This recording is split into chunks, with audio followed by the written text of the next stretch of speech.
درود پاک پڑھیں اللہم صلی علی سیدنا و مولانا محمد معدن الجود والکرم وآلہ واصحابہ وبارک وسلم۔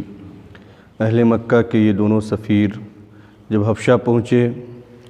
تو وہاں کے تمام امراء سے، منسٹر سے، بشپ سے، پادریوں سے انہوں نے ملاقات کی اور سب کو اپنا ہم نوا اور ہم خیال بنانے کی کوشش کی، اور سب سے کہا کہ آپ ہماری مدد کریں، ہماری حمایت کریں، جس کام کے لیے ہم یہاں آئے ہیں وہ اس کام میں ہمارا ساتھ دیں، اور سب کو مکے کے بہترین جو پروڈکٹس ہیں چمڑے کے اس کے تحفے لے کے آئے تھے، سب کو تحفے دیے۔ اور یہ دونوں سفیر اپنی قوم کے بہترین نمائندے تھے، وہاں ریپرزنٹیٹیو کے طور پر گئے تھے اور لوگوں کے سامنے اپنی بہترین طریقے سے بات رکھی، اور جب سب سے امراء سے دربار کے باہر جب سب سے ملاقاتیں کی تو کہا دیکھو ہماری قوم کے کچھ بیوقوف لوگ ہیں جو اپنا شہر چھوڑ کر کے، اپنا ملک چھوڑ کر کے، اپنا وطن چھوڑ کر کے تمہارے یہاں آ گئے ہیں، اور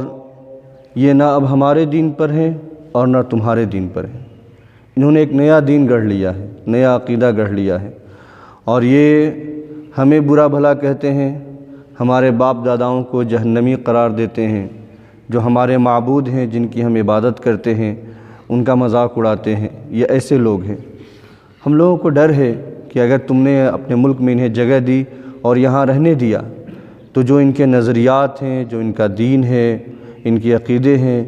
ان کی یہ تبلیغ کریں گے یہاں پر، اور جب یہاں تبلیغ کریں گے تو تمہارے ملک کا جو امن و سکون ہے وہ بالکل درہم برہم ہو جائے گا، بالکل تباہ و برباد ہو جائے گا، جیسے مکہ میں انہوں نے ہر گھر میں فتنہ و فساد برپا کر دیا ہے۔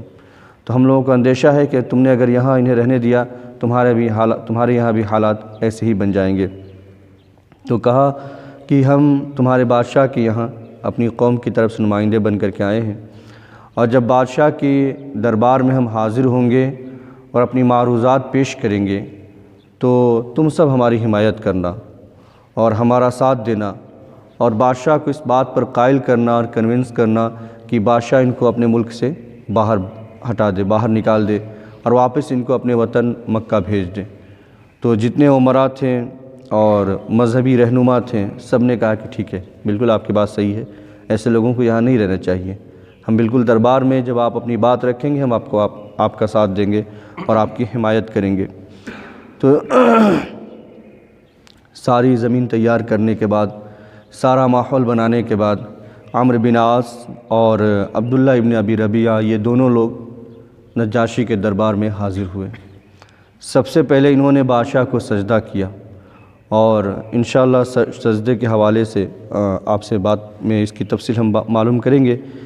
سجدہ کیا، اور اس زمانے میں تعظیم کرنے کا بہترین طریقہ جو تھا وہ سجدہ کرنا تھا۔ سجدہ کرنے کے بعد بادشاہ کے سامنے یہ لوگ کھڑے ہوئے، بادشاہ نے بڑے ہی ادب و احترام اور رسپیکٹ کے ساتھ ان کو اپنے رائٹ اور لیفٹ سائڈ میں دونوں کو بٹھایا، ایک شخص کو رائٹ سائڈ میں اور ایک کو لیفٹ سائڈ میں جگہ دی۔ بعض روایتوں میں ہے کہ عمرو بن عاص کو اپنے تخت پر اپنے بغل میں بٹھایا، اتنی عزت دی ان لوگوں کو۔ اور جب یہ لوگ وہاں بیٹھ گئے تو اس کے بعد عمرو بن عاص نے اپنے آنے کا جو مقصد تھا وہ بیان کرنے کے لیے بادشاہ کی بارگاہ میں اجازت چاہی، تو بادشاہ نے اجازت دے دی۔ جیسے ہی اجازت دی تو عمرو بن عاص کھڑے ہوئے اور کہا کہ بادشاہ جہاں پناہ، ہمارے شہر سے، ہمارے ملک سے کچھ لوگ یہاں آپ کے یہاں آ کر کے رہائش پذیر ہو گئے ہیں، آپ کے یہاں رہنے لگے ہیں۔ یہ ایسے لوگ ہیں جو ہمارے دین پر بھی اب نہیں ہیں اور آپ کے دین پر بھی نہیں ہیں۔ ان کا دین کیا ہے اور ان کا مذہب کیا ہے نہ ہمیں اس کے بارے میں کچھ معلوم ہے نہ آپ کو کچھ خبر ہے، اور ہمیں ڈر ہے کہ اگر یہ لوگ آپ کے یہاں رہیں گے تو آپ کے یہاں کے ماحول خراب کر دیں گے۔ اس لیے ہماری قوم چاہتی ہے اور ہم ان کے نمائندے اور سفیر بن کر کے آئے ہیں کہ آپ ان کو اپنے ملک سے باہر نکالیں اور ہمارے وطن بھیج دیں۔ آپ ایسا ایک فرمان جاری کریں، ایک آرڈر جاری کریں کہ ان سب کو ملک سے باہر نکالیں اور ان کا جو شہر ہے، جو ملک ہے، وہاں پر واپس بھیج دیں۔ تو بادشاہ نے کہا کہ وہ لوگ کہاں ہیں؟ تو بتایا گیا کہ آپ کے ملک میں ہی رہتے ہیں، آپ کے شہر میں ہی رہتے ہیں۔ تو بادشاہ نے کہا قاصد بھیجو اور ان سب کو بلواؤ یہاں دربار میں۔ تو ان لوگوں کی اسٹریٹجی یہ تھی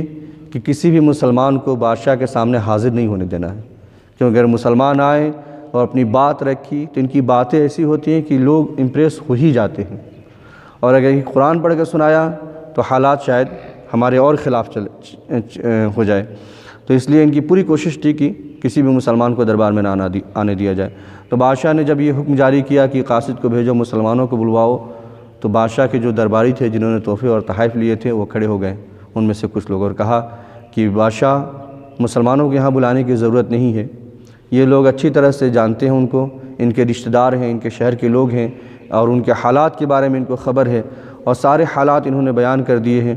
تو ہمیں نہیں لگتا ہے کہ ان لوگوں کو دربار میں بلانے کی ضرورت ہے، بلکہ آپ ایک فرمان جاری کر دیں، ایک حکم جاری کر دیں کہ سبھی لوگ اس شہر کو چھوڑ کر کے اپنے وطن واپس چلے جائیں، یہ سب سے بہتر ہوگا۔ تو بادشاہ نے کہا کہ جب تک میں ان لوگوں کو سن نہیں لوں گا کہ ان کے معاملات کیا ہے، تب تک میں کوئی فیصلہ نہیں کر سکتا۔ تو بادشاہ نے اپنے درباریوں کا جو مشورہ تھا وہ ریفیوز کر دیا اور ایکسیپٹ نہیں کیا، اور پھر قاصد کو بھیجا گیا مسلمانوں کو بلانے کے لیے۔ عمرو بن عاص نے موقع دیکھا، سیاست کے ماہر آدمی تھے، کھڑے ہوئے اور کہا کہ بادشاہ یہ لوگ بڑے ہی متکبر لوگ ہیں، ان کے اندر بڑا ہی ایگو ہے، بڑے گھمنڈی لوگ ہیں، آپ دیکھیے گا جب آپ کے دربار میں حاضر ہوں گے تو یہ آپ کے آداب بھی نہیں بجا لائیں گے، جو آپ کے دربار کے آداب ہیں اور جس طرح سے دربار میں حاضری دی جاتی ہے اور بادشاہ کو سجدہ کیا جاتا ہے، یہ لوگ یہ کام کریں گے نہیں، کیونکہ سجدہ تو ہمارے یہاں حرام ہے، کسی کو بھی سجدہ نہیں کیا جا سکتا ہے، عزت کے لیے بھی نہیں کیا جا سکتا ہے، عبادت کے لیے کیا تو بالکل شرک اور کفر ہے یہ۔ تو